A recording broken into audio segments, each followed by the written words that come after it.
अरे कि चुप बैठल बा सरकार, देखो बहल जाता ई बिहार। चुप बैठल बा सरकार कि बहल जाता ई बिहार। कि टेंशन नइखे कौनो नेता और मंत्री के, नाही प्रधानमंत्री के ना। जी हाँ भैया, प्रणाम नमस्कार। हम जितेंद्र सिंह रवा सबके टॉप बी कॉमेडी में फिर से स्वागत कर रहल बानी। तो चलिए हमनी के जो परंपरा बाढ़ होला बा ये हमेशा लागत कि जारी रही।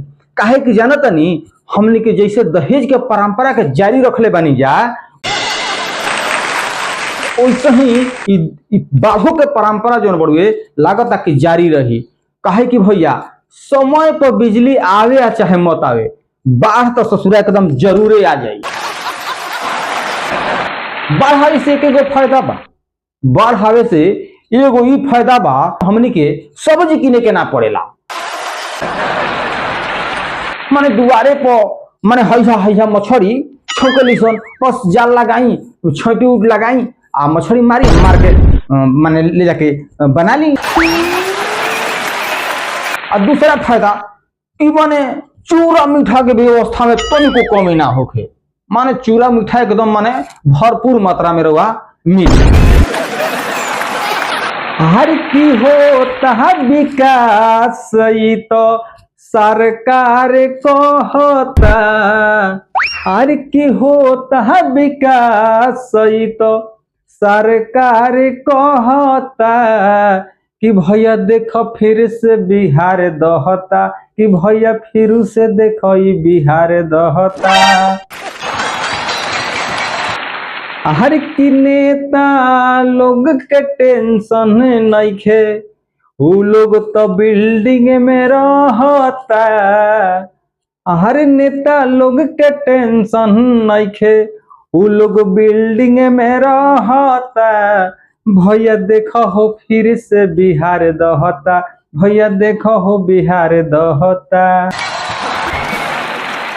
तो जी भैया लोग माने सरकार कहतिया कि बिहार में विकास के बाढ़ बा, बिहार में विकास के बाढ़ बा, अब भरपूर एकदम रोजी रोजगार बा। माने रोजी रोजगार तो माने अतना बा कि का कहे के कि सरकार कहता। भैया अब माने गरीबी तो एकदम साफ है, एकदम घटल जा रहल बड़ुए। हमरा तो लागता कि बिहार में विकास तक केनहू नइखे लौकत, लेकिन बाढ़ से विनाश जरूर लौकता। जी भैया, अरे नेता लोग के का, नेता तो ऐसा बारे कि नेता ही देखी बाढ़ के जो फंड पास भइल बा, नीचे से लेकर डीएम एसपी से लेकर मंत्री तक झोली भर ली है। आ सब जानी 3 तला ये बाढ़ के फंड के पैसा से नेता लोग 3 तला मकान बन जाइए, फॉर्च्यूनर एक दो किना जाइए। अरे हमनी के का बा, हमनी के तो मान ली कि 2 जोड़ा तिरपाल मिले जाता और चूरा मीठा के व्यवस्था हो जाता। वही में तिरपाल घेर देता निसन, हमें बकरी 2 बाड़ी सन उधर हो जाता निसन, हमनी को पूरा परिवार हो जाता निसन।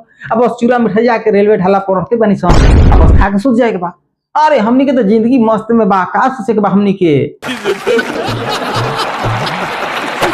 कवि कहले, कवि के भाव लागल, अरे की भइल बहाला भरल नदी नहाला, केहू के बा नहीं टेंशन हो। कि घर परिवारवा खेती बधारवा, बह गइल 4 जोड़ा भैंसिया हो। जैसे ही कुछ विकास करे के सोची ना जा, जैसे ही सोची लगे कुछ आगे बढ़े के सोची जा, आगे अब बढ़ब जा, तब जाकर के खट से ना फिर बढ़ा जाला, सब दहबिला जाला। फिर वही जगह पे आगे बढ़ जाई ना सन, फिर वही रेलवे ढाला पर जाके बनाई खाई सब। हर की केहू के न टेंशन बाटे, दर्द लोगवा सहता। कि भैया फेरू से बिहार दहता, कि भैया फेरू से बिहार दहता। मिट्टी से सने हैं रास्ते, घर है वीरान। मिट्टी से सने हैं रास्ते, घर है वीरान।